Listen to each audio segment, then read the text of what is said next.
Shalom saudara. Shalom. Puji nama Tuhan. Sukacita yang luar biasa kita boleh kembali berada di rumah Tuhan. Kita mau mempersiapkan hati kita untuk kita boleh memuji dan menyembah Tuhan. Saya undang kita semua untuk bangkit berdiri. Kita mau berikan yang terbaik untuk Tuhan, dan sebelum kita mulai ibadah kita akan bersama-sama berdoa. Kami naikkan ucapan syukur kami Tuhan, karena Engkau Allah yang sungguh teramat baik dalam hidup kami.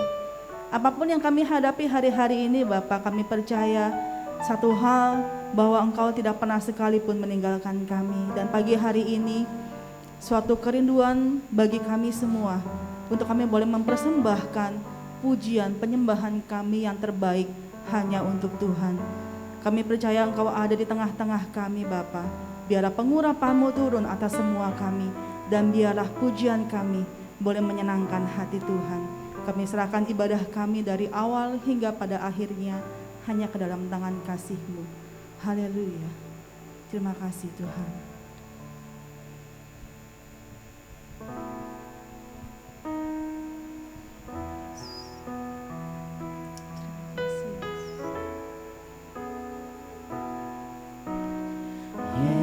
Yesus, kami puja, kami sembah sebagai Raja, berdiri di tengah kami, ditinggikan dan dipuji.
Dengan sepenuh hati. Yesus, kami puja, kami sembah sebagai Raja, berdiri di tengah kami,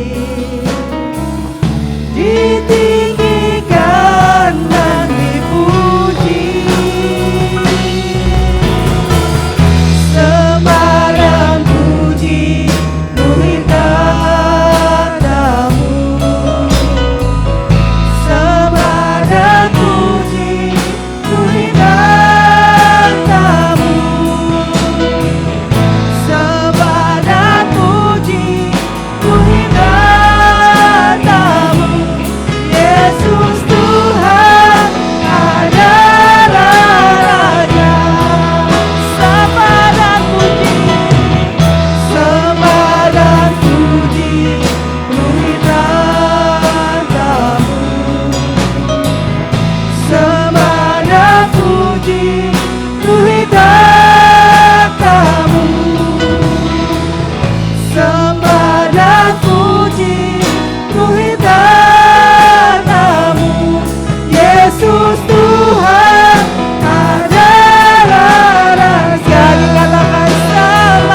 katakan sembah dan puji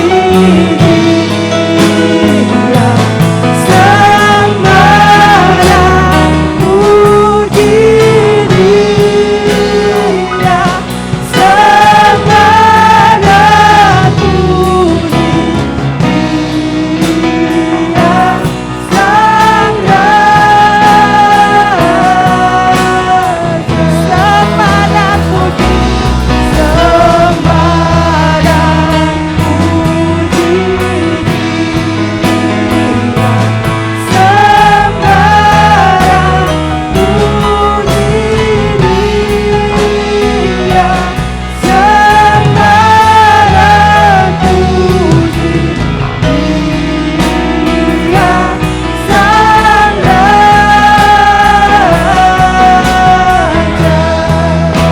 kami sembah Engkau Tuhan. Haleluya.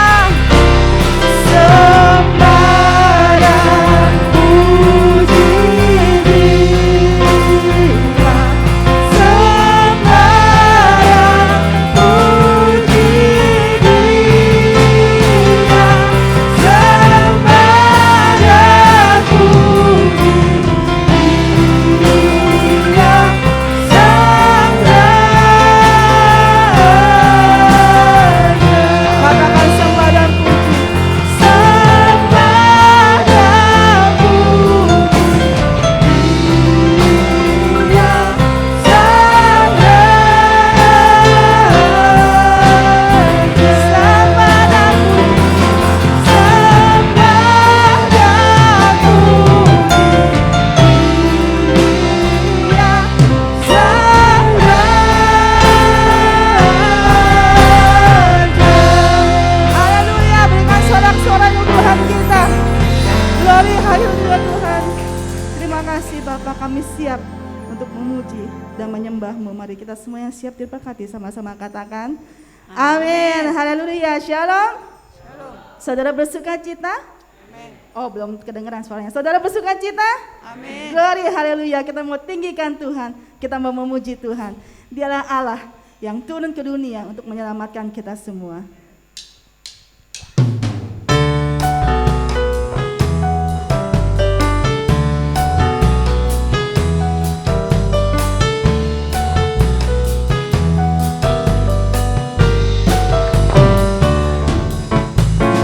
Mari kita sambut Sang Raja.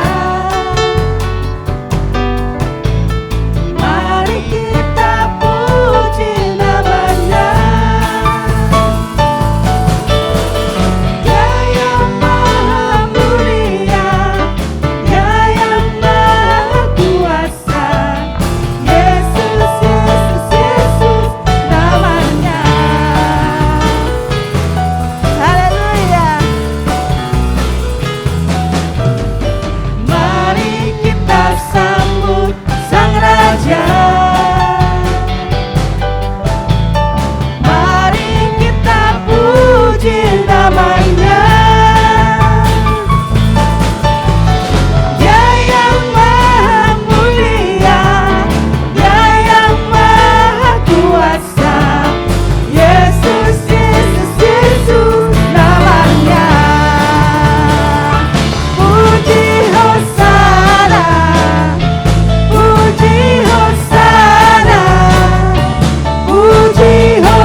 memuji Tuhan saudara.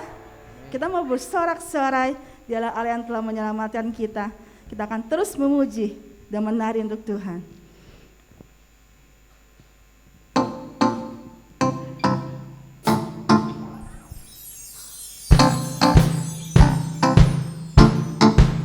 Mari bertepuk tangan untuk Tuhan saudara.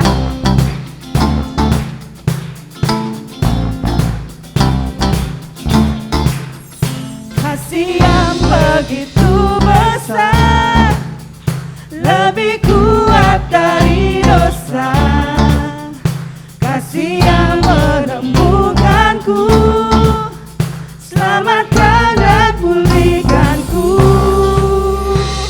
Ku naikkan syukurku, ku tak akan berhenti memuji, meninggikan namamu selalu, menari, memuliakanmu.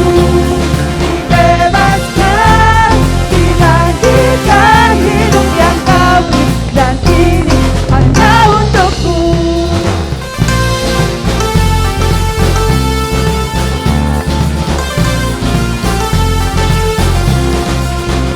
Kasih yang begitu besar, lebih kuat dari dosa.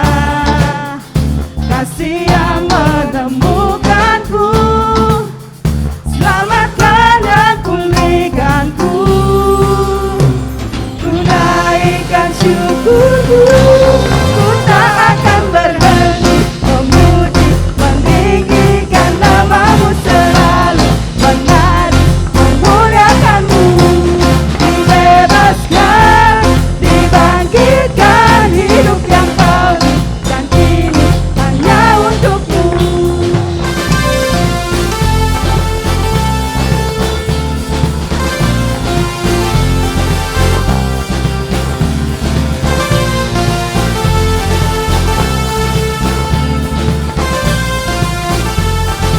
Katakan ku naikkan syukurku. Ku naikkan syukurku, ku naikkan syukurku, ku tak akan berhenti memuji, meninggikan namamu selalu, menari, memuliakanmu. Dibebaskan, dibangkitkan, hidup yang kau beri, dan kini hanya untukmu. Takkan berhenti meninggikan namamu. Dibebaskan, dibangkitkan, hidup yang kau beri, dan kini hanya untukmu. Hidup yang kau beri, dan kini hanya untukmu. Haleluya. Silakan duduk saudara. Kami meninggikan Engkau Tuhan, karena Engkaulah Allah yang memberikan kami kehidupan. Dan kami percaya Tuhan, melewati lembah kekelaman sekalipun, badai sekalipun, Engkau Tuhan sumber kekuatan kami. Engkau Tuhan sumber pengharapan kami.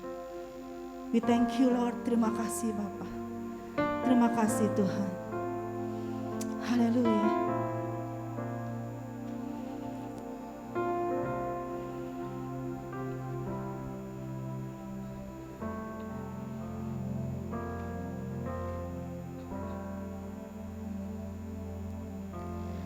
Hanya Engkau, Juru Selamatku,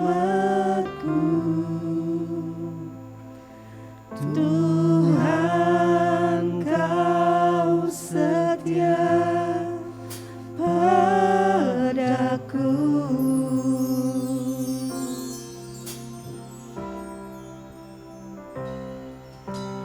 Yang ku pegang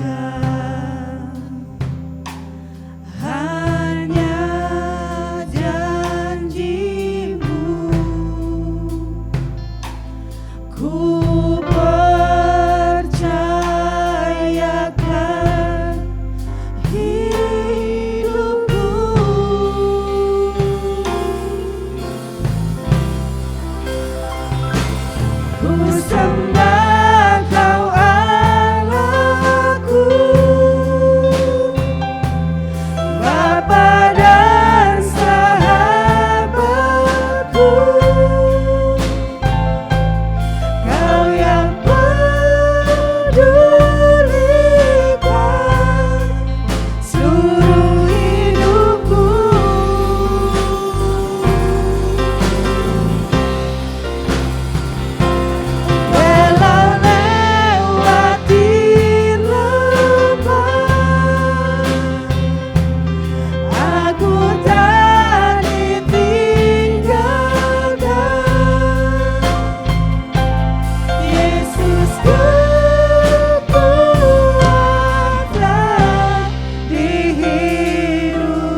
semangat untuk bangkit berdiri.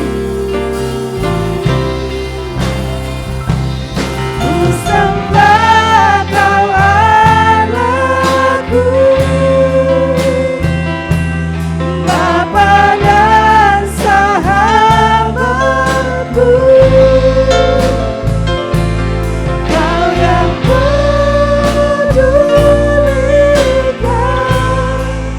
seluruh hidupku.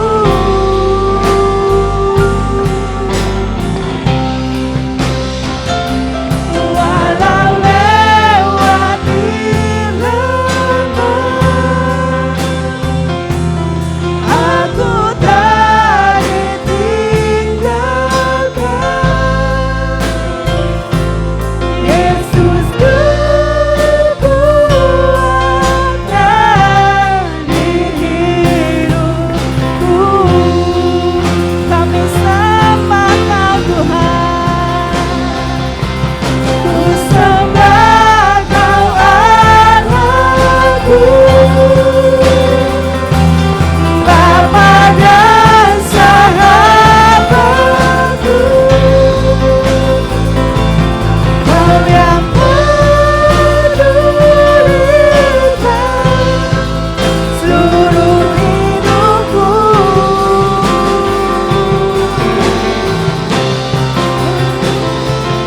Walau lewati lembah,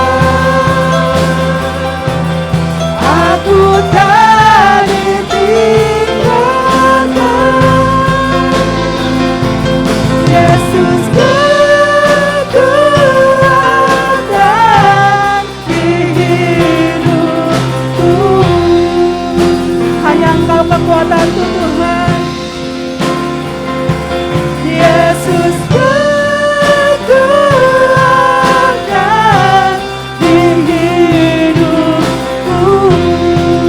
Yesus kekuatanku. Yesus kekuatan di hidupku.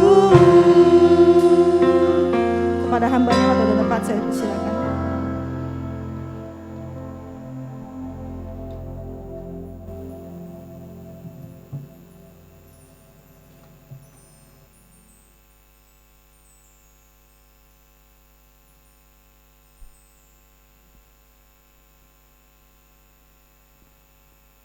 Bapa dalam surga, ya Aba, Engkau yang mengasihi kami, Engkau yang memperhatikan kami, dan karena begitu besar kasih-Mu ya Bapa, maka Engkau telah memberikan anak-Mu yang tunggal, supaya setiap orang yang percaya kepadamu tidak binasa, melainkan beroleh kehidupan yang kekal. Engkaulah juru selamat kami. Engkau setia. Di dalam setiap lembah sekalipun, di dalam setiap kesulitan sekalipun, di dalam setiap musim kehidupan yang bisa saja berubah-ubah, namun Engkau tidak pernah berubah ya Tuhan. Engkau mengasihi kami dengan kasih yang kekal, kasih yang nyata, kasih yang tidak pernah gagal. Karena itu pagi hari ini ya Bapa, kami sembah Engkau Allah, Bapa dan sahabat kami. Karena Engkau yang pedulikan kehidupan kami. Engkaulah pengharapan kami. Dan karena itu umat-Mu berkumpul pada pagi hari ini. Kembali kami ingin mendengarkan firman-Mu. Berita baik, kabar baik, Injil dan firman-Mu yang hidup itu. Berfirmanlah Bapa, tolong bimbing dan pimpinlah kami sesuai dengan kuasa Roh Kudus. Agar apa yang menjadi isi hati Tuhan, itu yang Tuhan nyatakan buat jemaat Jelambar Timur pada pagi hari ini. Di dalam nama Tuhan kami Yesus Kristus, kami sudah berdoa. Amin. Silakan duduk Bapak Ibu Saudara yang terkasih dalam nama Tuhan kita Yesus Kristus. Terima kasih buat teman-teman pemuji dan penyembah yang sudah memimpin kita menyembah dan memuji Tuhan. Bapak Ibu Saudara, saya sapa kita semua shalom. Sekali lagi saya sapa kita semua shalom. Apa kabarnya hari ini? Baik, puji Tuhan ya, puji Tuhan. Saya bersyukur bisa kembali bertemu dengan Bapak Ibu Saudara.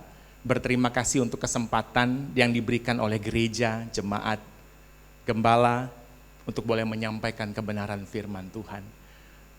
Kita hampir masuk ke dalam masa, kita sekarang ini sudah ada dalam masa-masa penantian atau masa Advent. Masa kita menanti-nantikan kedatangan Tuhan kita Yesus Kristus, merayakan Natal.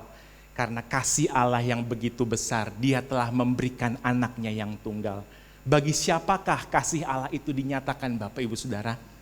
Bagi saudara dan saya. Amin. Iya, Yesus Kristus hadir untuk manusia, untuk menyatakan kehendak Allah, menyelamatkan manusia yang berdosa Bapak Ibu Saudara. Saya senang sekali gereja, saya melihat tema bulan ini, saya melihat rangkaiannya, saya rasa ini yang perlu kita pelajari untuk mengenal apa yang menjadi rencana Allah dalam hidup kita dan bagaimana kita hidupi rencana Allah di dalam masa sekarang ini. Bapak Ibu Saudara, firman Tuhan hari ini temanya adalah ciptaan baru. Tadi saya lihat ciptaan baru. Saya ingin mengawali seperti ini. Firman Tuhan bilang begini Bapak Ibu Saudara, 2 Korintus 5 ayat 17, saya boleh dibantu. Jadi siapa yang ada di dalam Kristus, ia adalah ciptaan baru. Amin Bapak Ibu Saudara? Iya. Saya ulangi, jadi siapa yang ada di dalam Kristus, ia adalah ciptaan baru. Yang lama sudah berlalu, sesungguhnya yang baru sudah datang. Bapak Ibu Saudara, minggu lalu kita bahas tentang di dalam Kristus. Siapakah yang di dalam Kristus itu? Orang percaya. Setiap kita yang menerima Kristus sebagai Tuhan dan Juru Selamat, firman Tuhan katakan Kristus hadir di dalam kehidupan kita. Jadi siapapun yang ada di dalam Kristus, berarti ada orang yang di luar Kristus maksudnya Bapak Ibu Saudara. Nah kita semua sebelum diselamatkan oleh Allah karena kasih karunia-Nya dan bukan karena kekuatan kita, Efesus 2, kita semua dulu ada di luar Tuhan. Amin Bapak Ibu Saudara? Iya, maksudnya apa di luar Tuhan? Tidak hidup di dalam kebenaran Tuhan. Tidak hidup dalam persekutuan dengan Tuhan. Saya juga seperti itu. Sebelum saya percaya pada Yesus, saya ada di luar Yesus. As simple as that. Semua orang yang tidak mengenal Tuhan dan tidak mempunyai persekutuan hidup dengan Tuhan, pada hakikatnya di luar Tuhan, Bapak Ibu Saudara. Nah firman Tuhan katakan pagi hari ini indah banget. Siapa yang ada di dalam Kristus, ia adalah ciptaan baru. Jadi syarat untuk seseorang boleh menjadi ciptaan baru adalah setiap mereka yang ada di dalam Kristus. Amin? Ya. Setiap orang yang ada di dalam Kristus, maka otomatis dia adalah ciptaan baru. Dia adalah manusia baru.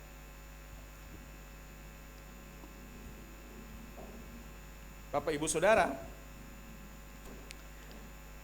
apa sih yang Rasul Paulus sampaikan? Nah, ciptaan baru itu terminologinya Rasul Paulus. Ya, berdasarkan kebenaran firman Tuhan bahwa orang-orang yang ada dalam Kristus, maka dia udah memiliki roh Tuhan. Nanti Bapak Ibu Saudara baca sendiri Efesus 1 ayat 13 ya. Karena kamu telah mendengar firman kebenaran, yaitu Injil keselamatanmu. Di dalam Dia, di dalam Kristus kamu juga, ketika kamu percaya, dimateraikan dengan Roh Kudus yang dijanjikannya. Jadi setiap orang yang percaya, hidupnya ada di dalam Kristus dan ada Roh Kudus di dalam hidupnya. Ketika kamu percaya, maka ada materai Roh Kudus di dalam kehidupan kita. Nah, Bapak Ibu Saudara, Rasul Paulus gambarkan 2 Korintus tadi gini, ada yang lama, ada yang baru. Yang lama sudah berlalu, yang baru sudah datang. Apa itu yang lama? Yang lama itu yaitu kita yang ada di luar Kristus, Bapak Ibu Saudara. Manusia lama kita, itu yang lama. Amin. Nah, yang baru adalah kehidupan kita yang ada di dalam Kristus. Yang lama udah berlalu, udah lewat. Yang baru sudah datang. Nah, Paulus kontraskan, ada yang lama, ada yang baru.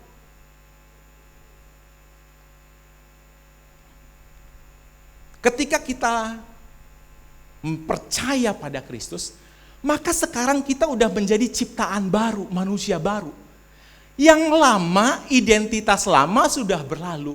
Sekarang kita dikasih identitas yang baru. Siapa kita, Bapak Ibu Saudara? Indonesia. Oh, bukan itu, bukan. Ini kita lagi AFF ya, jadi siapa kita? Indonesia, bukan itu. Siapa kita? Anak Tuhan. Amin. Kita adalah anak terang, kita adalah anak Tuhan, kita adalah orang Kristen, pengikut Kristus. Saudaraku, pengikut Kristus itu bukan KTP yang bilang, no. Bukan karena di ID card kita Kristen, lalu otomatis kita jadi pengikut Kristus. No.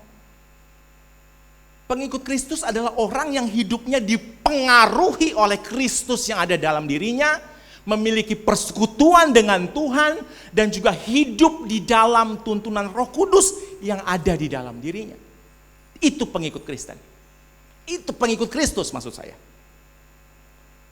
Bapak Ibu Saudara, saat kita memiliki Kristus, percaya dan hidup di dalam Tuhan, itu adalah tanda bahwa kita punya identitas yang baru. Yaitu sebagai apa? Anak Tuhan, anak terang, anak terang. Mari kita baca Efesus 4. Gimana sih hidup anak Tuhan itu? Kita mungkin bertanya, Pak Alvin, gimana sih hidup anak Tuhan itu seharusnya? Benarkah kita bertanya itu? Saya senang saudara bertanya. Kan identitas kita identitas anak Tuhan. Saudaraku begini ya. Konsekuensi dari identitas yang baru, ada konsekuensinya. Identitas yang baru akan memunculkan pola hidup yang baru. Saya ulangi. Semua orang yang kita semua dikatakan di dalam Kristus, anak Tuhan, itu mempunyai identitas baru. Iya. Tapi identitas baru itu juga harus diikuti dengan pola hidup yang baru. Yang mengerti katakan amin, Bapak Ibu Saudara. Iya. Contoh, kalau seseorang baru saja menikah, identitasnya berubah. Jadi suami, jadi istri, benar ya? Identitasnya berubah nggak Bapak Ibu Saudara? Berubah. Pola hidupnya juga berubah. Yang suami nggak bisa lagi pulang-pulang semaunya, nggak bisa ya. Nggak bisa lagi suami itu chat dengan sembarang wanita. Nggak bisa lagi suami itu tuh cari uang buat dirinya sendiri. No, nggak bisa. Identitas yang baru membuat kita punya pola hidup yang baru. Pulang lebih awal. Kalau sudah punya anak, ajarin anak. Mengasihi istri, bukan mengasihi diri sendiri lagi, cari uang dikasih kepada keluarga. Istri juga begitu. Ada istri yang udah punya identitas baru, mandinya jadi lebih awal misalnya, ya bersih-bersih lebih sering. Pola hidupnya apa? Bangun tidur, setelah memuji dan menyembah Tuhan, setelah itu melayani keluarganya, mengasihi suami dan anak-anaknya, punya pola hidup yang baru. Kalau kita baru aja bekerja, tentu aja kita punya pola hidup baru. Identitas kita sekarang adalah karyawan, yang gak bisa semau-maunya saudara, benar ya? Datang tepat waktu, hadir di dalam rapat, berkontribusi, membuat profit bagi perusahaan. kerja dari jam segini sampai jam segini, dan lain. Pola hidup tuh berubah ketika kita punya identitas baru. Amin. Pandemi, identitas kita sekarang adalah ada di masa new normal, kenormalan yang baru. Mesti ada perubahan pola. Gereja kita saya senang banget. Saya hampir nggak ada, ya kita doa ya Bapak Ibu Saudara, kita doa. Tapi saya lihat gereja kita di tempat ini taat sekali sama aturan. Ada pola hidup yang baru, pola berjemaat, pola duduk aja diatur. Saya bukannya nggak salaman, bukan karena nggak hormat sama Bapak Ibu Gembala. Nggak salaman karena aturannya begitu Bapak Ibu Saudara. Justru kalau saya salaman, saya break the rule. Identitas sekarang negara kita dalam masa new normal, ada pola-pola hidup yang baru. Ini yang saya sebut, identitas yang baru pasti dan seharusnya memunculkan pola hidup yang baru. Amin. Nah, apa sih pola hidup anak-anak Tuhan?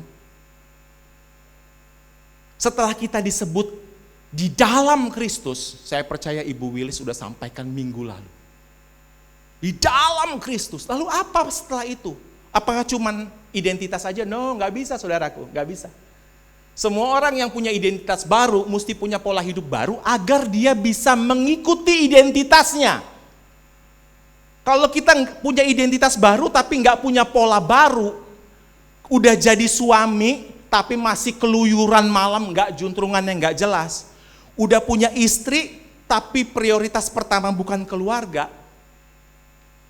Kita akan ketemu dengan masalah Bapak Ibu Saudara. Demikian juga dalam hubungan kita dengan Tuhan. Kalau kita punya identitas baru tapi nggak punya pola hidup yang baru, kita akan bermasalah.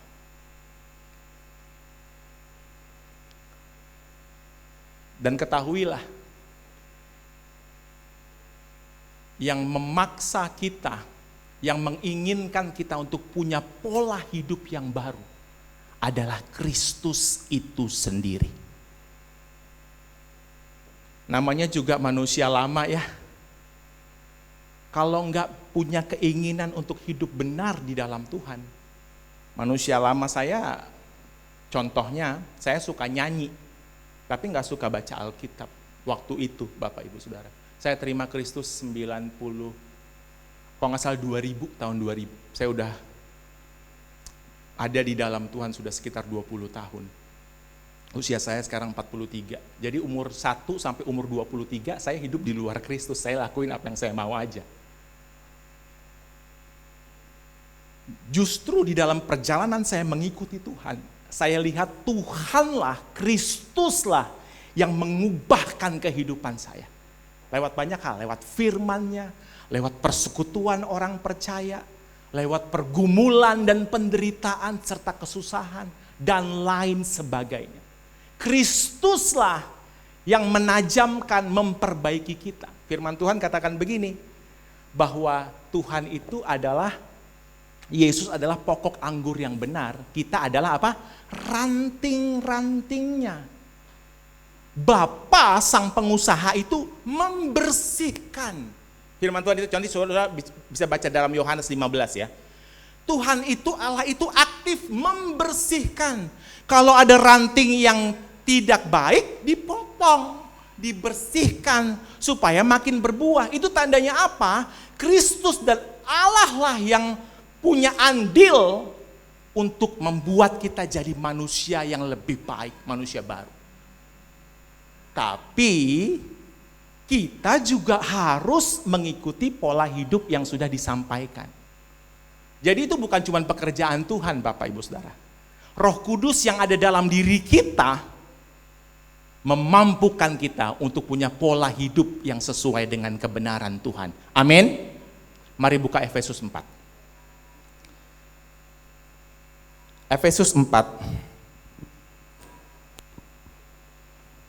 Mulai dari ayat 17.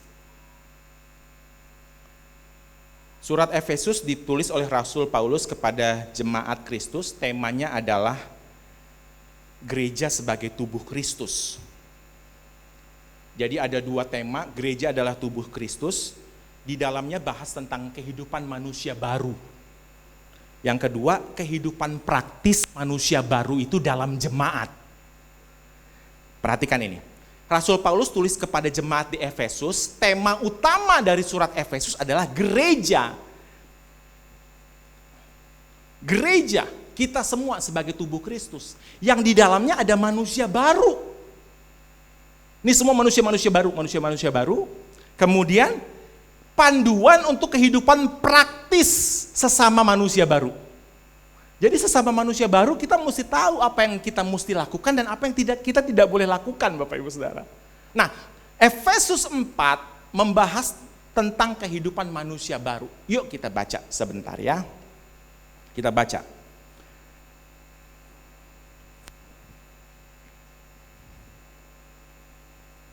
Sebab itu kukatakan dan kutegaskan ini kepadamu di dalam Tuhan, kata Paulus. Jangan hidup lagi sama seperti orang yang tidak mengenal Allah, dengan pikirannya yang sia-sia dan pengertiannya yang gelap, jauh dari hidup persekutuan dengan Allah, karena kebodohan yang ada di dalam mereka dan karena kedegilan hati mereka. Rasul Paulus sampaikan dengan jelas banget, Bapak Ibu Saudara. Jangan hidup sama seperti orang yang tidak mengenal Allah. Maksudnya apa? Orang yang di luar Allah. Jangan hidup seperti itu lagi. Hai anak-anak Tuhan, hai manusia-manusia baru, setelah kita punya identitas yang baru, jangan hidup lagi sama seperti orang yang tidak mengenal Allah. Kita nggak boleh hidup sama seperti orang yang nggak kenal Allah, Bapak Ibu Saudara. Tidak bisa, jangan. Itu kalimat imperatif, kalimat perintah. Nggak ada pilihan. Ini bukan himbauan, ini perintah. Jangan hidup sama seperti orang yang tidak mengenal Allah ya. Dikatakan orang yang seperti itu gimana sih? Pikirannya sia-sia. Pengertiannya gelap. Yang dicari itu hal-hal yang sia-sia. Rasul Paulus tulis buat jemaat di Kolose. Kolose itu semacam kitab kembarnya Efesus. Karena rata-rata penulisannya temanya sama. Rasul Paulus bilang begini, jangan cari perkara-perkara yang di dunia deh. Carilah perkara yang ada di sorga. Hal-hal yang menyenangkan hati Tuhan. Hal-hal yang membuat kita semakin menjadi anak Tuhan yang baik. Nah, orang-orang yang tidak mengenal Allah, pikirannya sia-sia, Bapak Ibu Saudara. Sia-sia itu apa sih artinya? Sia-sia itu enggak menghasilkan. Kelihatannya menghasilkan cuan, kelihatannya menghasilkan popularitas, kelihatannya menghasilkan kegembiraan, tapi sebenarnya enggak. Itu sia-sia namanya. Ada orang yang mau mendapatkan hasil sia-sia? Gak ada lah. Bener gak ya? Kita udah kerja, udah berumah tangga, tapi yang kita kejar hal-hal yang sia-sia. Mau gak begitu Bapak Ibu Saudara? Gak ada yang mau. Pikirannya sia-sia, dikatakan apa? Pengertiannya gelap, jauh dari persekutuan dengan Allah. Orang-orang yang hidup tidak mengenal Allah, dia tuh ngejar hal-hal yang sia-sia. Gak ada yang salah dengan bekerja dan mencari uang. Gak ada yang salah Bapak Ibu Saudara. Tapi kalau uang membuat kita melepaskan atau menomorduakan Tuhan, itu yang gak boleh. Gak ada yang salah dengan hobi. Tapi kalau hobi kita nomor satukan, itu yang salah. Jauh dari persekutuannya dengan Allah. Saudara, manusia baru itu adalah manusia ilahi. Karena udah ada Kristus di dalamnya dan ada Roh Kudus yang memerintah hidupnya. Pasti yang dia mau adalah hal-hal yang memiliki persekutuan dengan Tuhan. Amin? Iya. Nah, Bapak Ibu Saudara. Ya, kita lihat ya. Kenapa mereka punya hidup yang sia-sia itu? Karena mereka bodoh dan degil. Orang di luar Tuhan, yang kita nggak boleh sama hidupnya seperti mereka, firman Tuhan katakan, mereka disebut orang-orang yang bodoh. Artinya apa? Pengetahuannya nggak ada. Bodoh itu adalah lack of knowledge. nggak punya pengetahuan, dan degil hati. Udah dikasih tahu apa yang benar, udah diperlihatkan. Anak Tuhan bisa nggak begitu? Bisa kalau kita hidup nggak ikutin perintah Tuhan. Orang Tuhan udah bilang jangan kok, kita lakuin. Berarti kita termasuk orang yang bodoh dan degil hati. Saya juga termasuk. Udah tahu salah, udah tahu itu sia-sia, tapi kita kerjakan. Apa nama kita? Orang yang bodoh dan degil hati tentu saja. Nah Bapak Ibu Saudara, Kristus yang ada dalam diri kita mengubahkan kehidupan kita, mengubahkan pikiran kita, mengubahkan perasaan dan kehendak kita. Kalau kita punya Kristus di dalam kita dan ada Roh Kudus yang dimeteraikan dalam hidup kita, tadi saya sudah sampaikan bahwa Roh Kudus dan Kristus itulah yang aktif membuat kita jadi semakin baik. Tapi kita perlu usaha untuk hidup dalam pola yang benar. Bapak Ibu Saudara coba perhatikan ini. Coba kita buka Kolose 3 ayat 2, yang tadi ayat yang saya sampaikan. Kolose 3 ayat 2. Pikirkanlah perkara yang di atas, bukan yang di bumi. Pikirkanlah perkara yang di atas dan bukan yang di bumi. Karena itu kalau kamu dibangkitkan bersama dengan Kristus, carilah perkara yang di atas di mana Kristus ada duduk di sebelah kanan Bapa. Bapak Ibu Saudara, perasaan, pikiran kita, perasaan kita, dan kehendak kita diubahkan oleh Tuhan kita Yesus Kristus saat Kristus hidup dalam kita. Tuhanlah yang bertanggung jawab dan mempunyai cara untuk mengubahkan pikiran, perasaan, dan kehendak kita. Yuk kita buka Kisah Para Rasul 9. Saya usahakan tepat dengan waktu. Kisah Rasul 9, Bapak Ibu Saudara. Ini kisah tentang Paulus yang tadinya Saulus dan menganiaya umat Tuhan. Coba kita perhatikan setelah dia bertobat ya. Setelah dia punya Kristus dalam dirinya. Saudaraku, Saulus itu sebelum nulis tentang manusia baru, dia manusia lama. Dia manusia lama. Coba kita lihat apa yang terjadi tepat setelah Kristus hadir di dalam kehidupannya. Kisah Rasul 9 mulai dari ayat 19b.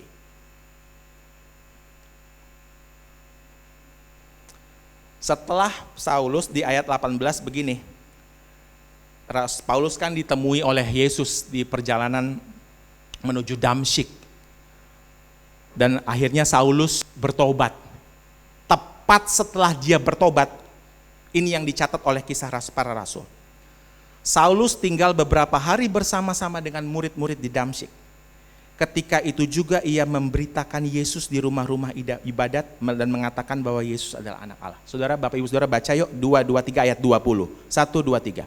Ketika itu juga ia memberitakan Yesus di rumah-rumah ibadat dan mengatakan bahwa Yesus adalah anak Allah. Saudaraku, tadinya pikiran, nanti saudara bisa cek ya Kisah Para Rasul, tadinya tuh pikiran Paulus tuh cuma menganiaya murid Kristus.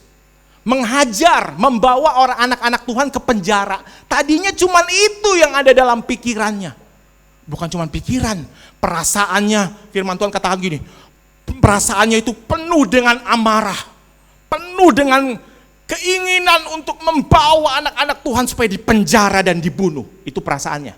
Yang ketiga, kehendaknya. Kehendaknya adalah apa? Dia cari sampai ke Damsyik.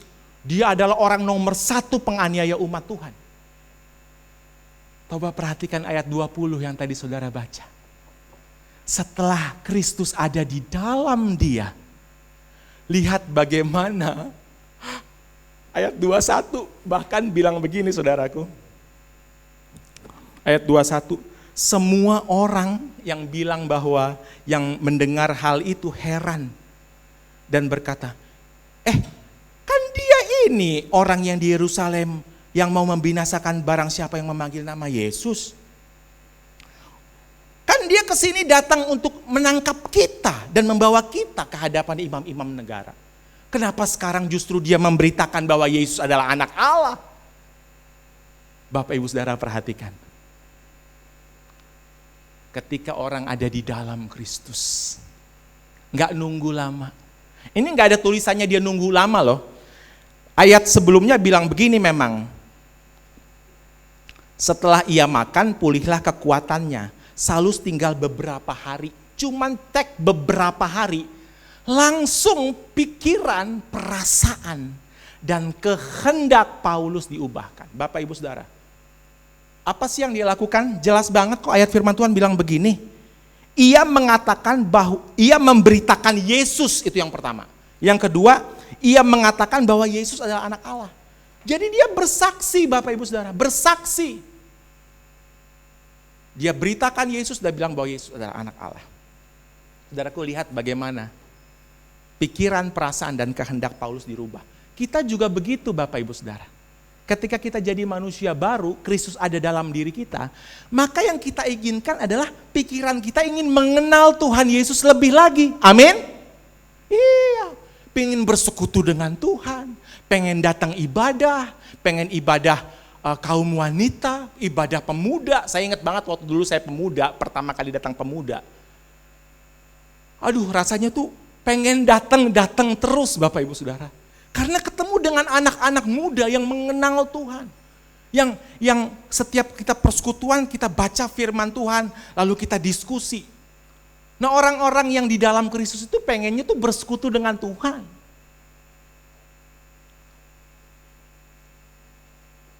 Manusia baru harus terus tinggal di dalam Tuhan.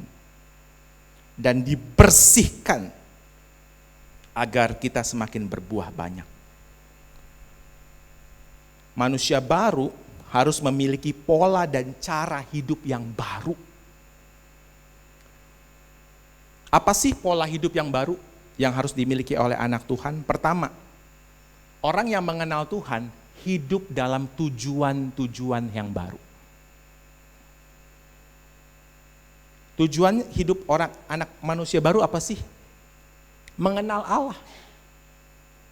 Tujuan hidup manusia baru, kita nih yang dibilang manusia baru, tujuan hidup kita adalah mengenal Allah, Bapak Ibu Saudara. Bagaimana cara kita tahu Allah kalau kita nggak pernah baca firman Tuhan? Apa sih yang firman Tuhan katakan ketika kita ada dalam masa pandemi? Firman Tuhan katakan begini, cukuplah kasih karuniaku kepadamu anakku. Justru dalam kelemahan kuasaku sempurna, amin. Itu kata firman Tuhan. Kata firman Tuhan begini, aku sekali-kali tidak akan membiarkan engkau, aku sekali-kali tidak akan meninggalkan engkau. Nah, kalau yang kita dengar adalah lagu-lagu cengeng atau berita-berita di TV, ya itu yang masuk dalam telinga kita dan pikiran kita. Justru kita harus baca firman Tuhan. Firman Tuhan katakan begini, tidak ada satupun yang dapat memisahkan engkau dari kasih setiaku. Gak ada, Bapak Ibu Saudara. Firman Tuhan bilang apa? Segala sesuatu itu indah pada waktunya. Kalau belum indah berarti belum. Segala sesuatu indah pada waktunya. Kalau belum indah berarti belum waktunya. Sabar. Waktu Tuhan pasti yang terbaik.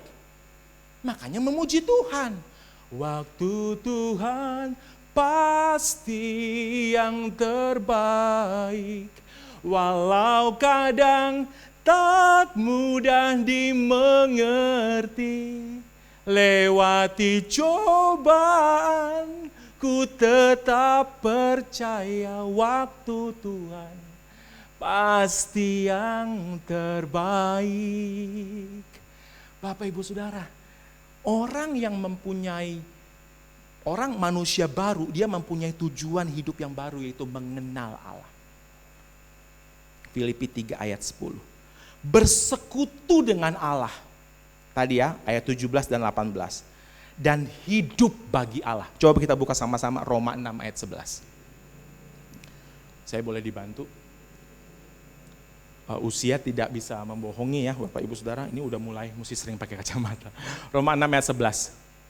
Demikianlah hendaknya kamu memandangnya, bahwa kamu telah mati bagi dosa, tetapi kamu hidup bagi Allah. Sekarang kita itu hidup punya tujuan yang baru. Hidup kita apa? bagi Allah, untuk Allah. Maksudnya apa? Bukan disuruh ada di gereja setiap saat Bapak Ibu Saudara. Kalau engkau jadi pedagang, jadilah pedagang yang melayani seperti engkau melayani Allah. Kalau engkau jadi guru, jangan seperti guru yang kita dengar hari-hari ini. Saya guru loh Bapak Ibu Saudara. Saya miris banget di hari ulang tahun guru itu. Kita sekarang banyak dengar kabar guru-guru yang juga, aduh. Makanya Rasul Paulus bilang gini, jangan mau jadi guru. Jangan jadi guru. Alasannya gini Bapak Ibu Saudara. Karena kalau kita jadi guru, kita bisa bawa orang mengenal Tuhan. Sebaliknya, kita bisa bawa orang punya pengetahuan. Namun juga sebaliknya, kita bisa bawa orang jadi berhikmat, berwawasan, bijaksana. Tapi juga sebaliknya. Bapak Ibu Saudara, orang-orang yang ada dalam Kristus, hidupnya adalah bagi Allah. Punya tujuan baru. Yang kedua, punya hubungan baru. Dekat dengan Allah. Matius 5 ayat 10. Orang yang hidup, manusia baru tuh punya hubungan yang baru dengan Allah. Tujuan keinginannya itu menyenangkan hati Tuhan. Kemudian apa? Dekat dengan Allah. Hidup kudus. Coba kita buka Matius 5 ayat 10. Saya hampir selesai. Sorry.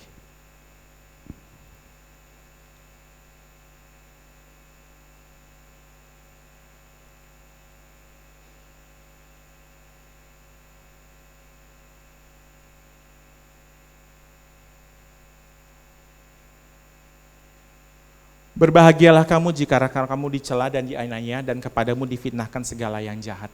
Bersukacitalah dan bergembira karena upahmu besar.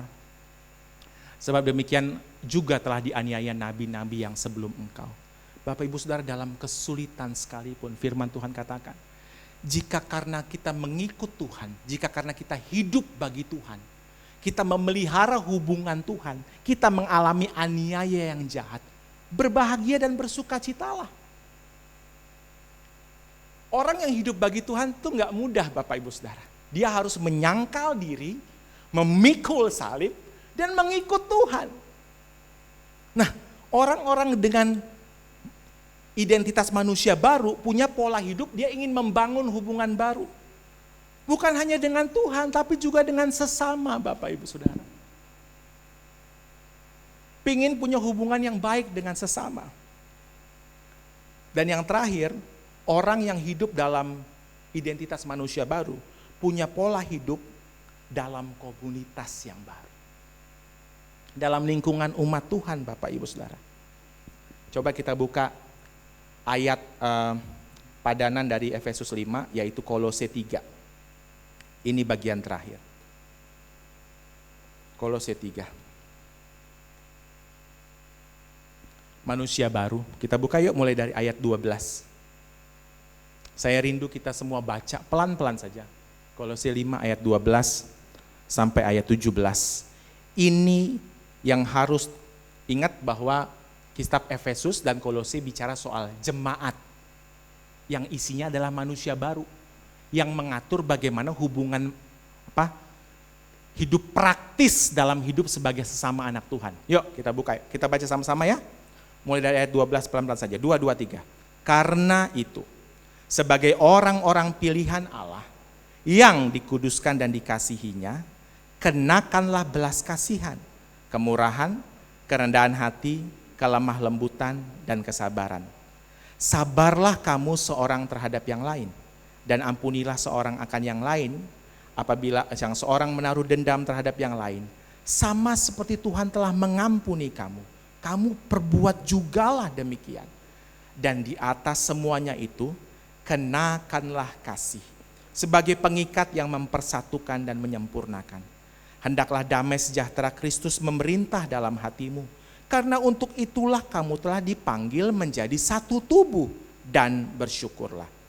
Hendaklah perkataan Kristus diam di dalam segala kekayaannya di antara kamu, sehingga kamu dengan segala hikmat mengajar dan menegur seorang akan yang lain, dan sambil menyanyikan mazmur, puji-pujian dan nyanyian rohani, kamu mengucap syukur kepada Allah di dalam hatimu. Dan segala sesuatu yang kamu lakukan dengan perkataan atau perbuatan, Lakukanlah semuanya itu di dalam nama Tuhan Yesus Kristus. Sambil mengucap syukur oleh Dia kepada Allah Bapa kita. Bapak Ibu Saudara, orang yang adalah manusia baru mesti hidup di dalam komunitas orang percaya. Persekutuan orang percaya. Karena gak ada orang yang hidup untuk dirinya sendiri, Bapak Ibu. Justru di dalam persekutuan orang percaya, di dalam gereja dan di dalam pelayanan, kita semakin bisa untuk mempraktekkan kasih yang datang dari Tuhan. Firman Tuhan katakan begini, orang-orang pilihan Allah, kamu harus lakukan ini. Sabarlah seorang terhadap yang lain. Dan ampunilah, karena kamu juga udah diampuni. Jadi kalau kita sulit untuk memberikan pengampunan, kita mesti paham bahwa kita sudah terlebih dahulu diampuni oleh Tuhan. Dan gak ada dosa atau kesalahan orang lain kepada kita sebesar kesalahan kita kepada Tuhan. Itu aja udah Tuhan ampuni. Saling mengampuni Bapak Ibu Saudara, saling memaafkan, berikan dengan murah hati, saling rendah hati, lemah lembut. Dan di atas semuanya itu kenakanlah kasih sebagai pengikat yang mempersatukan dan menyempurnakan. Bapak Ibu Saudara,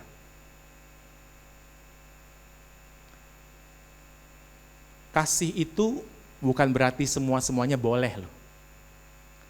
Kasih itu juga harus bisa menegur dan mengajar. Jadi kalau saudara ditegur dan diajar di dalam komunitas orang percaya, itu adalah tanda kasih. Dan orang-orang yang melakukannya adalah orang-orang yang hidup di dalam pola hidup manusia baru. Udah jelas-jelas nih ada rekan kita, jemaat kita yang hidupnya perlu diberitakan firman Tuhan atau ditegur. Kita harus tegur Bapak Ibu Saudara. Tegur di dalam kasih. Di atas semuanya itu kenakanlah kasih sebagai pengikat untuk apa? Mempersatukan. Jadi kalau kita tegur itu bukan untuk memecah, tapi untuk mempersatukan dan menyempurnakan. Bapak Ibu Saudara, saya doa supaya semua manusia baru yang ada di tempat ini mulai hidup dalam pola hidup yang baru. Ingat, Tuhan Yesuslah dan Roh Kuduslah yang ada dalam diri kita, yang ingin untuk mengubahkan pikiran, perasaan, dan kehendak kita. Kita tadi belajar dari kisah Paulus. Tapi kita semua juga mesti punya pola hidup yang sesuai dengan identitas yang baru. Pola hidup itu membuat kita mempunyai tujuan yang baru, yaitu hidup mengenal Allah, bersekutu dengan Allah, dan hidup bagi Allah. Membuat kita punya hubungan baru dengan orang percaya dan dengan Allah.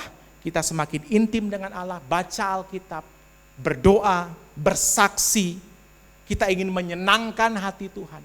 Dan yang ketiga, kita mempunyai komunitas-komunitas yang baru, yaitu orang percaya Bapak Ibu Saudara. Yang di dalamnya kita bisa praktekkan kasih. Pengaruhmu hanya akan sebesar kasihmu. Kita bisa bilang uang itu punya pengaruh yang banyak. Tapi uang, kata firman Tuhan begini, kalau engkau bisa kasih semua dirimu, bahkan bisa bakar dirimu buat orang lain, tapi kalau bukan karena kasih, apa faedahnya? Engkau bisa ngomong sana sini firman Tuhan, engkau bisa ngomong sana sini tentang Tuhan, tapi kalau landasannya bukan kasih, engkau cuma seperti gong yang bergemerincing. Buat telinga orang tuh berisik gitu, berisik. Pengaruhmu hanya akan sebesar kasihmu. Kalau kasih kita besar, pengaruh kita besar. Mari kita berdoa. Bapa, kami sudah mendengar firman-Mu. Kami mau menjadi pelaku firman. Tuntun dan bimbinglah hidup kami. Di dalam nama Tuhan Yesus Kristus beri kekuatan untuk hidup senantiasa berjalan dalam kebenaran firman. Hanya di dalam nama Tuhan kami Yesus Kristus kami sudah berdoa. Amin.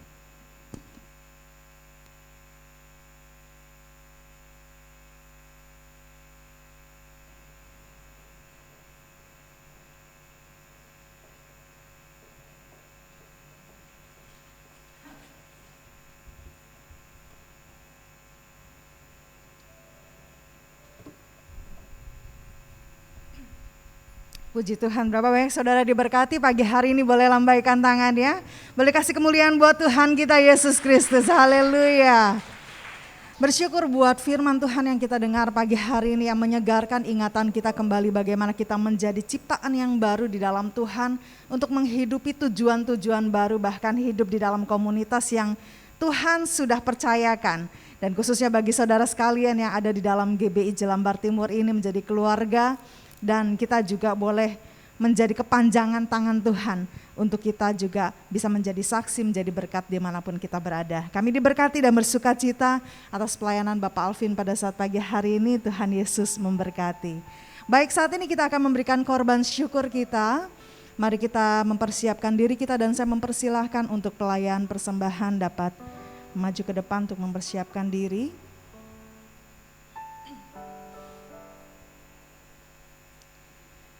Puji Tuhan. Bila kita mau memberikan korban syukur yang terbaik kepada Allah, mari sekali lagi kita tundukkan kepala, kita berdoa.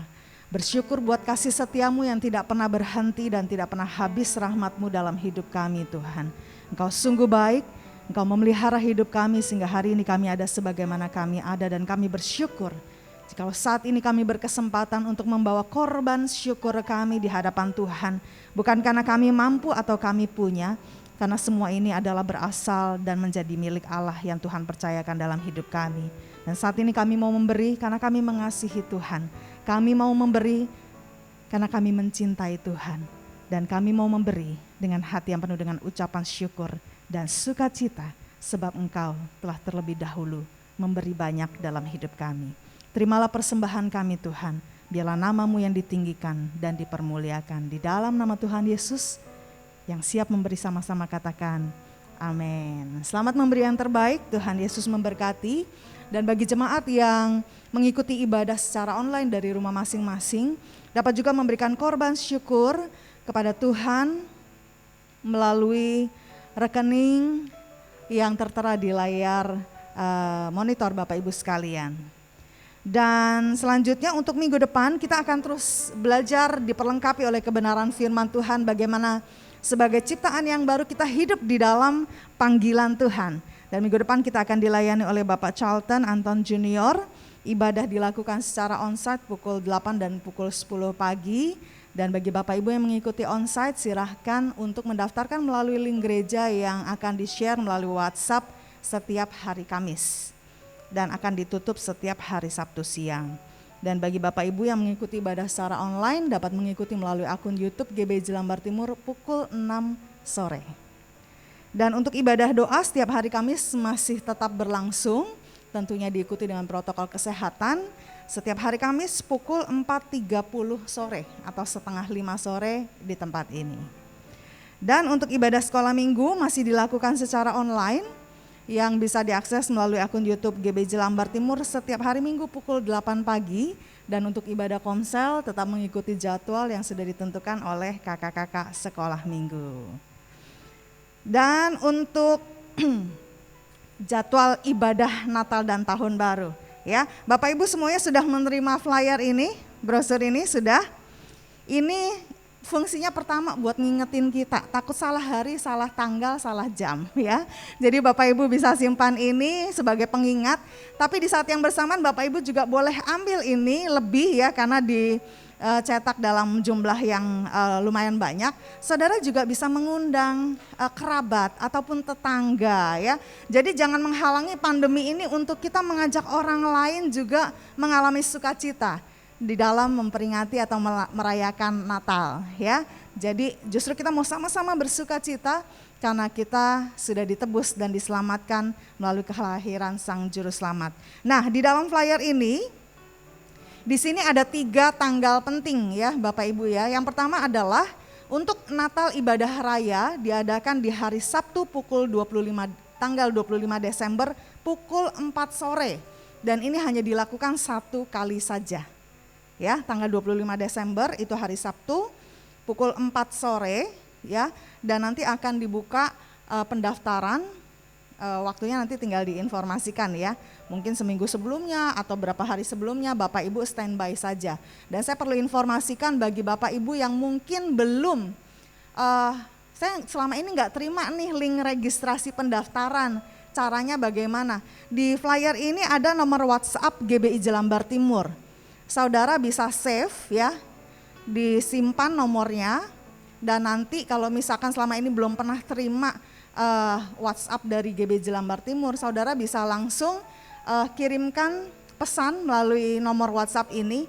Katakan nama saya ini, saya Jemaat GBI Jelambar Timur dan saya minta diinformasikan untuk link registrasi. Maka nanti akan dikirimkan link registrasi baik untuk ibadah reguler maupun untuk ibadah-ibadah khusus. Ya. Dan saya sampaikan juga nomornya disimpan. Karena kalau tidak disimpan, Bapak Ibu terima linknya tidak bisa diklik. Ya, jadi ini yang perlu diperhatikan. Masalahnya kecil, tapi kalau nggak bisa diklik, saya nggak bisa daftar nih gitu ya. Jadi nomornya wajib disimpan, karena kalau tidak disimpan, linknya tidak bisa diklik. Oke? Nah, untuk tanggal berikutnya, di tanggal 31 Desember kita akan mengadakan ibadah tutup tahun, mengucap syukur kepada Tuhan, dan ibadah ini disertai dengan perjamuan kudus yang diadakan pukul 4 sore juga, ya. Dan juga bagi Bapak Ibu yang mengikuti ibadah secara onsite wajib untuk melakukan registrasi. Kemudian untuk ibadah awal tahun tanggal 2 Januari yaitu hari Minggu itu diadakan 1 kali juga, yaitu pukul 8 pagi. Dan semua ibadah ini dilakukan di gedung gereja yang baru. Yaitu Bapak Ibu udah tahu lokasinya? Tidak jauh dari sini ya. Jadi kalau mau lihat-lihat dulu lokasi gerejanya ada di mana, saudara bisa jalan-jalan sedikit ke sana ya untuk melihat-lihat. Oh lokasinya di sini. Jadi supaya nggak salah tempat. Takutnya udah datang awal tapi datangnya ke sini gitu ya. Oke. Dan kemudian untuk ibadah pemuda dan remaja, ibadah Natal pemuda dan remaja akan dilakukan secara onsite minggu depan. Jadi bagi Bapak Ibu yang memiliki anak-anak remaja, anak-anak pemuda, ajak mereka untuk hadir bersuka cita bersama di dalam Natal PRBI yang diadakan minggu depan tanggal 19 Desember pukul 5 sore. Yang akan dilayani oleh Kak Daniel Darmawan dengan tema Christmas is You. Dan untuk ibadah Natal anak-anak sekolah minggu sesuai dengan ketetapan pemerintah kita masih tetap mengadakannya secara online ya. Jadi bagi Bapak Ibu yang memiliki anak-anak silahkan ajak mereka untuk merayakan Natal bersama secara online melalui akun YouTube GBI Jelambar Timur pada tanggal 26 Desember di akun YouTube pukul 8 pagi. Oke, dan kemudian yang berikutnya adalah untuk temu kompas di bulan Desember nih, temu kompas di penghujung tahun ya. Temu Kompas di bulan Desember ini diadakan hari Rabu tanggal 15 Desember pukul 7:30 malam 19.30 ya. Dan ini masih juga dilakukan secara online melalui Zoom ya, untuk link Zoom ataupun meeting ID dan passcode-nya Bapak Ibu bisa lihat di layar monitor Bapak Ibu yang mengikuti secara online ataupun juga nanti akan di-share melalui grup WhatsApp Kompas. Oke, saya rasa itu saja. Saudara bersuka cita? Amin. Nah saudara, mulai tahun depan, setiap ibadah kita akan dilakukan 1 kali. Kenapa 1 kali? Karena gedung yang baru ini memuat kapasitas yang cukup banyak. Ya, jadi dilakukan ibadah 1 kali saja, yaitu pukul 8 pagi. Jadi mulai sekarang saudara mulai bisa beradaptasi menyesuaikan waktu dan menyediakan waktu untuk mengikuti ibadah di pagi hari. Jadi setelah ikut ibadah baru mulai beraktivitas dengan keluarga ataupun juga melanjutkan usaha, saudara bisa lebih leluasa ya. Dan ini juga yang menjadi menjadi panggilan buat setiap kita. Kalau gerejanya kapasitasnya udah banyak, berarti menjadi tugas dan kewajiban kita ya, menjadi panggilan kita, yaitu bagaimana kita menjadi umat yang bersaksi untuk membawa jiwa-jiwa datang sama Tuhan, untuk membawa setiap orang percaya sama Tuhan bahwa Yesus adalah Tuhan dan Juru Selamat, dan di dalam Dia ada kehidupan yang kekal. Amin saudara. Saudara bersemangat? Boleh kasih tepuk tangan sekali lagi buat Tuhan. Haleluya. Luar biasa, puji Tuhan. Baik, kita akan mengakhiri ibadah kita pada saat pagi hari ini. Oh ya, dan terakhir saudaraku yang terkasih, masih diingatkan buat setiap kita ya, bagi Bapak Ibu yang masih tergerak untuk memberikan donasi untuk komitmen kursi-kursi bagi gedung gereja kita yang baru, masih terbuka kesempatan saudara dapat menghubungi panitia di halaman gereja ya, ataupun juga dapat langsung memberikan janji imannya ya, baik melalui cash ataupun juga melalui transfer. Dan bagi Bapak Ibu yang sudah mengambil bagian di dalam donasi atau komitmen kursi untuk gedung baru ini, saya mengucapkan terima kasih dan kiranya Tuhan Yesus yang memberkati setiap pemberian kita. Amin. Mari saya undang kita bangkit berdiri, kita akan mengakhiri ibadah kita pada saat pagi hari ini, dan saya mengundang Bapak Herdino dapat memimpin kita di dalam doa berkat dan doa penutup.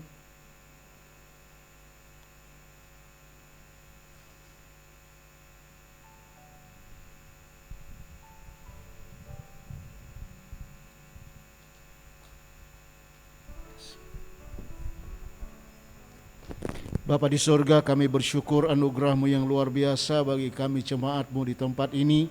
Sehingga pada hari ini Tuhan, kami boleh berkumpul bersama-sama secara onsite. Setelah berapa lama kami harus online Tuhan, kami bersyukur semua karena anugerah dan kasih karunia-Mu yang luar biasa. Memberi kami kesempatan kembali untuk datang beribadah di rumah Tuhan. Bapa, inilah kami jemaat-Mu, Engkau memandang kami dengan kasih karunia-Mu yang luar biasa. Lewat firman-Mu yang telah Engkau bentangkan bagi kami melalui hamba-Mu, biarlah Roh Kudus menerapkan di dalam hati dan pikiran kami, sehingga kami mampu melakukannya di sepanjang kehidupan yang Allah anugerahkan kepada kami. Sehingga saat kami kembali kepada Tuhan, kebenaran-Mu telah memerdekakan kami, membawa kami dalam persekutuan dengan Allah dalam Yesus Kristus. Terima kasih Tuhan, berkati hamba-Mu yang telah melayani kami hari ini. Tuhan urapi dan pakai beliau terus menjalankan panggilan Tuhan sesuai dengan kehendak dan rencana-Mu. Segala kebenaran yang Tuhan sampaikan baginya menjadi bahasan bagi semua orang untuk menerima Kristus di dalam kehidupan kami. Terima kasih Bapa, Engkau memberkati seluruh sidang jemaat Tuhan yang hadir di ibadah saat ini Bapa, dengan segala pengalaman, dengan segala keadaan, dengan segala kondisi yang sedang mereka alami. Bapa di sorga, kami bersatu hati di dalam nama Yesus datang ke hadapan hadirat-Mu, agar kiranya Engkau menyembuhkan yang sakit, menguatkan yang lemah, memulihkan yang dalam keadaan kesusahan, memberkati yang berkekurangan Bapa. Begitu pula jemaat Tuhan yang sedang sakit, terbaring di rumah sakit atau di rumah masing-masing. Mari Bapa, jamah mereka semua oleh kuasa bilur Yesus. Sembuhkan mereka dari sakit yang mereka alami. Sehingga minggu depan mereka boleh hadir untuk memuliakan dan meninggikan Tuhan. Bapa, terima kasih, kami akan berpisah satu dengan yang lain. Biarlah berkat dan anugerah Tuhan senantiasa menyertai jemaat Tuhan dalam usaha, dalam pekerjaan, dalam rumah tangga dan keluarga mereka. Apapun yang jemaat-Mu kerjakan di sepanjang minggu ini, berkat-Mu mengalir dan melimpah atas mereka sehingga mereka selalu berhasil. Mereka selalu beruntung oleh karena Tuhan menyertai mereka. Pelihara jemaat-Mu dalam berkat-Mu yang berkelimpahan, sehingga mereka selalu berkecukupan dalam setiap hal yang mereka hadapi. Bapa, sertai perjalanan pulang kami dari rumah Tuhan sampai ke rumah kami masing-masing dengan kekuatan, kesehatan, dan keselamatan yang Allah telah anugerahkan kepada kami. Dan sepanjang minggu ini Bapa, pertolongan dan kuasa-Mu menyertai kami, agar setiap yang kami lakukan boleh memuliakan dan meninggikan Tuhan.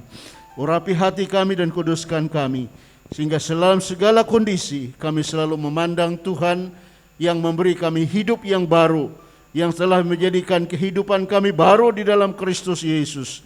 Dan biarlah sekali lagi Bapa, hidup baru itu sungguh mampu kami peragakan di setiap aspek kehidupan kami, setiap jalan yang kami lalui, setiap aktivitas yang kami lakukan. Orang melihat kehidupan baru Kristus dalam diri kami, sehingga orang boleh terima Yesus karena kehadiran kami yang menyatakan kasih dan kuasa Kristus bagi banyak orang.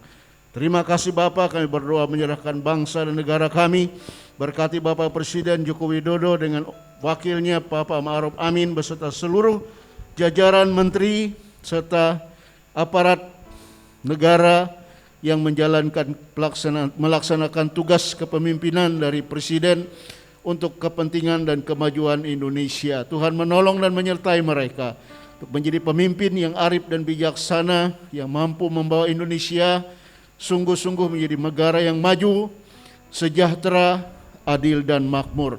Pertolongan-Mu menyertai mereka dalam segala upaya menangani pandemi virus corona Bapa, sehingga semua yang sedang melandai sekarang dalam kondisi yang sudah mulai membaik, tangan Tuhan kami mohon menyertai semua upaya pemerintah agar keadaan ini terus berlanjut dan tahun depan terus juga lebih lagi, bahkan pandemi di tahun 2022 sudah menghilang dari Indonesia karena tangan Tuhan menyertai perjalanan kehidupan bangsa kami. Oleh sebab itu kami mohon dalam kuasa darah Yesus Engkau menghancurkan, memusnahkan semua varian wabah virus corona yang muncul di berbagai negara saat ini Bapa, yang sungguh mendatangkan kekhawatiran dan ketakutan banyak orang, bahkan kami Indonesia pun mengalami hal yang sama.